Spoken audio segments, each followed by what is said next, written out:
Почитувани гости, драги учесници на Советот на младите на Европската народна партија, драги членови на Унијата на млади сили на ВМРО-ДПМН, инвестициите во образованието се инвестиции во иднината на една земја.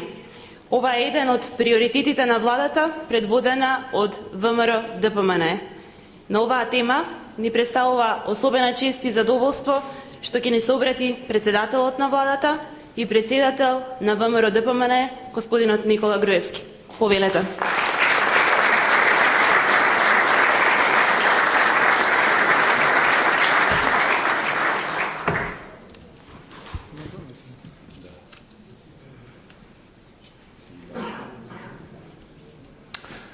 Почитувани пратеници во парламентот на Република Македонија, почитувани представници на Унијата на млади сили на ВМРО-ДПМН, почитувани представници на подмладоците на Европската народна партија, драги гости и почитувани пријатели.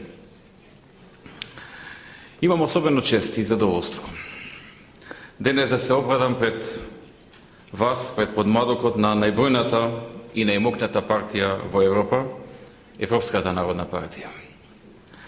Главната тема за која денес ќе говорам е образованието.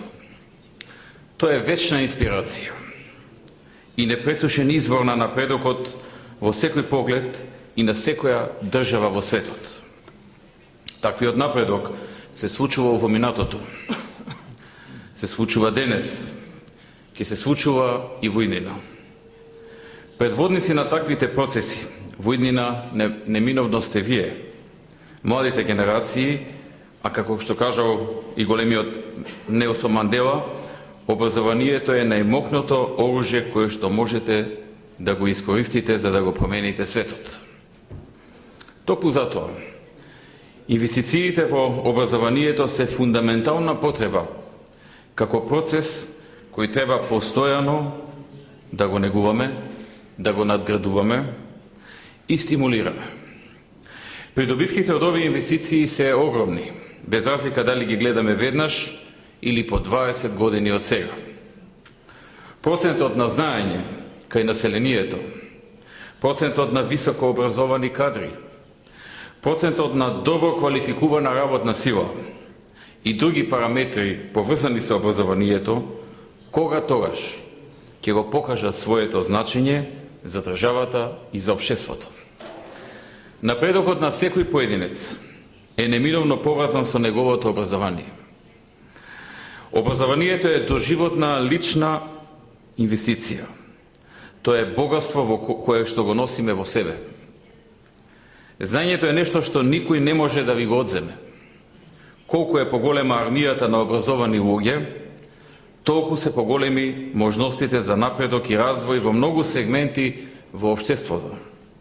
Без разлика дали се работи за индустријата, за медицината, за економијата, индустријата, земјоделството, информатиката или било која друга област.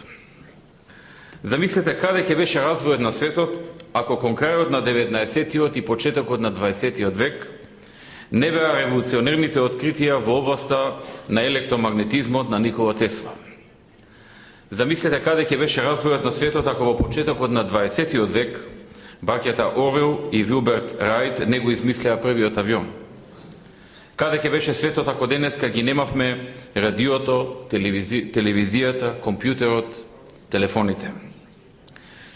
И денес и утре и во иднина за секогаш светот ќе гледа кон учените луѓе, кон научниците, кон професорите, кон академската јавност, како кон луѓе од кои се очекува да пронедат лек за ракот, да пронедат успешни модели за надминување на сегашната светска економска криза и да излезат во пресред на илјадници други предизвици кои ја мачат денешницата и кои претендираат истото да го прават и во иднина. Токму затоа, Аристотел кажал дека образованието е украс во напредокот, но и засолниште во било која неволја или катастрофа. Почитувани присутни, ако сето ова се доведе во корелација со состојбите и иднината на државата, Сигурен сум дека нема да сгрешам ако кажам дека Република Македонија во изминатите неколку години започна таков инвестициски бран во образованието и образовниот сектор, како ретко која друга држава во регионот, но и пошироко. На неколку пати сум кажал и пак ќе повторам. Секоја земја има свои двигатели на општествениот напредок. Некаде тоа е морскиот туризам, некаде наоѓалиштата на нафта, некаде изворите на природен газ, огромните богатства, геостратешката положба. Но во сите земји, без исклучок основен и фундаментален двигател е токму образованието. Токму затоа Македонија како земја која нема пристап до море, ниту пак наоѓалишта на нафта, ниту пак стотици километри песочни плажи, земја која на многу пати во минатото била под негативни влијанија на разни конфликти, денес е силно посветена да напредува токму врз база на инвестициите во образованието. Ние го гледаме знаењето како јавно добро и како единствен наш инструмент за надпревар со големите земји во Европа и во светот. Пред неколку години податоците покажуваа дека повеќе од половина од севкупното население во државата беше со основно или помалку од основно образование. Тоа беше истакнато точно пред 10 години на тогашниот попис. Таквата состојба решивме целосно да ја промениме и тргнавме со крупни чекори напред, кои еден по еден почнавме да ги преземаме и применуваме. Воведовме покрај задолжително основно и задолжително средно образование. Истовремено и бесплатно основно и средно образование. Од година во година почна да расте бројот на деца офатени со основно и средно образование. Воведовме бесплатни учебници за сите ученици во основните и средни училишта. За сите. Воведовме задолжително изучување на англискиот јазик од прво оделение во основното образование, па до крајот на средно училиште, како и втор странски јазик, светски странски јазик, тргнувајќи од пето оделение во основното образование, а воведовме и задолжително изучување на информатиката. Започнавме со спроведување на проектот Компјутер за секое дете, односно за секој ученик, преку кој набавивме огромен број на компјутери и направивме целосна компјутеризација на основните и средните училишта, така што денес пред секој ученик во сите основни и сите средни училишта во Македонија има компјутер и интернет. А исто така се врши постојан тренинг на наставниците и професорите да компјутерот и интернетот го користат во наставниот процес, во образовниот процес. Сите основни и средни училишта во Република Македонија добија пристап до широкопојасен интернет. На полето на високото образование основавме и отворивме два нови државни универзитети, покрај постоечките државни и многуте приватни.